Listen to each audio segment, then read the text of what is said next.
اللہ تعالیٰ نے اپنے محبوب کی پرورش غریب گھرانے میں کیوں کروائی؟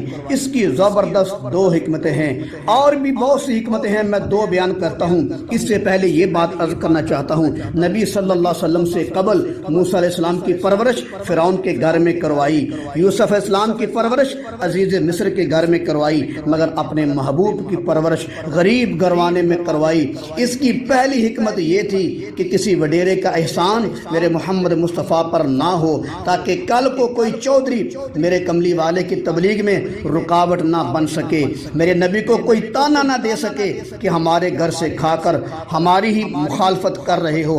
کیا یہی اسلام سکھاتا ہے؟ دوسری حکمت یہ تھی کہ بادشاہوں کے گھروں میں تو پہلے ہی سب کچھ ہوتا ہے، چار پائی بھی اعلیٰ، بستر بھی اعلیٰ، دودھ بھی وافر، کھانے بھی قسم و قسم کے۔ اگر کسی بادشاہ کے گھر میں پرورش ہوتی تو میرے محمد کی برکت کا ظہور کیسے ہوتا؟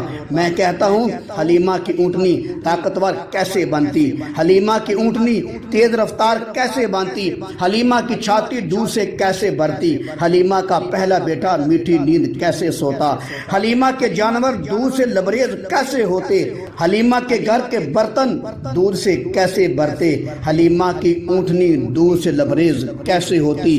یہ سب کچھ دکھانے کے لیے اللہ تعالیٰ نے اپنے محبوب کی پرورش ایک غریب گھرانے میں کروائی، تاکہ دنیا والوں کو پتہ چل جائے کہ جس کو میں بھیج رہا ہوں، یہ جو آنے والا ہے، یہ صرف نبی ہی نہیں بلکہ امام الانبیاء ہے۔